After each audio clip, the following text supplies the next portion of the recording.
আজ চাঁদের রং গোলাপি। রাত ঠিক ৮টার পর থেকেই কিন্তু চাঁদে আজ গোলাপি আভা দেখা যাবে। অপরূপ সৌন্দর্য দেখতে মুখিয়ে রয়েছে সকলেই।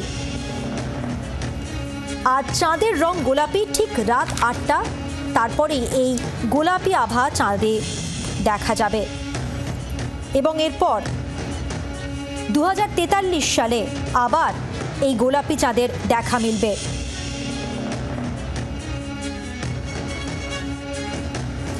Indian centre for space physics রিসার্চের ডিরেক্টর সন্দীপ চক্রবর্তীর সঙ্গে কথা বলেছিলেন আমাদের প্রতিনিধি অয়ন ঘোষাল। তিনি কি বললেন এই প্রসঙ্গে শোনাবো এবার আপনাদের। গত রাতে অনেকেই সেই বিরল অভিজ্ঞতা প্রত্যক্ষ করেছেন, কারণ আকাশের একটা জায়গাতে ঘন্টার পর ঘন্টা কার্যত একই অবস্থানে ছিল চাঁদ। যারা খোলা চোখে দেখেছেন তারা চাঁদের রঙের মধ্যে একটা পরিবর্তন দেখেছেন। চাঁদ ঈষৎ গোলাপি, পরিভাষায় এটাকে বলা হয় পিঙ্ক মুন বা স্ট্রবেরি মুন। আজকে রাতেও যদি আকাশ পরিষ্কার থাকে তাহলে সেই দৃশ্য আবার দেখা যাবে। কিন্তু সবথেকে গুরুত্বপূর্ণ প্রশ্ন, কেন হঠাৎ করে চাঁদের রঙে এই বদল এবং কেন কার্যত ঘন্টার পর ঘন্টা একই কৌণিক অবস্থানে চাঁদ? আমরা জানার জন্য পেয়েছি মহাকাশ বিজ্ঞানী সন্দীপ চক্রবর্তীকে। আমরা জানার চেষ্টা করব আপনার কাছ থেকে যে কেন এই ঘটনাটা ঘটছে, কারণ আপনি আগের দিনও আমাদের বলেছিলেন যে ঘটনাটা একটা নির্দিষ্ট বছর অন্তর অন্তর ঘটে। কি ঘটছে আজকে আকাশে? দেখুন, আজকে প্রায় সামার সলস্টিসের কাছাকাছি আজকে এবং পূর্ণিমাও বটে।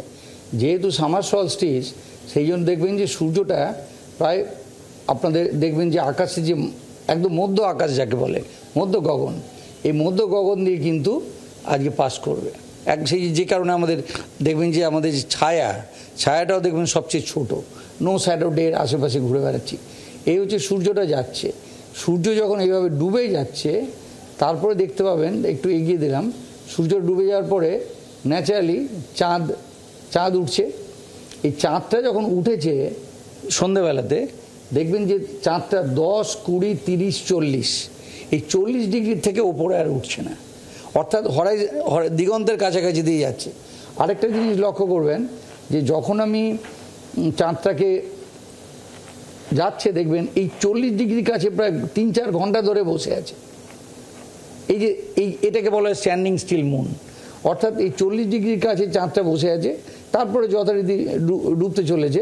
যদি একটু এগিয়ে দিয়ে দেখুন, ডুবে পশ্চিম আকাশে ডুবছে।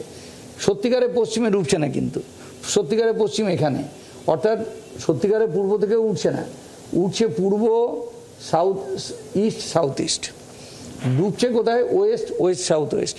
কিন্তু দেখবেন যে চাঁদটা এইখানে উঠে এখানে নেমে যাচ্ছে, আর সূর্যটা কিন্তু মধ্য গগন দিয়ে যাচ্ছে। এইটার জন্যই চাঁদটা যেহেতু দিগন্তর খুব কাছাকাছি, দিগন্তে যেহেতু অ্যাটমসফিয়ার আছে, বাতাস আছে, ধুলো আছে, তার মধ্য দিয়ে যখন চাঁদের আলোটা আসছে তখন চাঁদের মধ্য থেকে হায়ার ওয়েভলেংথ যেগুলো নীল কিংবা সবুজ, এই রঙগুলো স্ক্যাটার করে আকাশের দিকে চলে যাচ্ছে। শুধু লালচে রঙটা আমার যেহেতু ওয়েভলেংথটা সবচেয়ে বড়, তরঙ্গ দৈর্ঘ্যটা, সেটা স্ক্যাটার করে না বায়ুমণ্ডলের সঙ্গে, যে কারণে ডুবন্ত সূর্য কিংবা যেটা সানরাইজ সানসেটের সময় লালচে দেখা যায়। কেন? একই কারণে।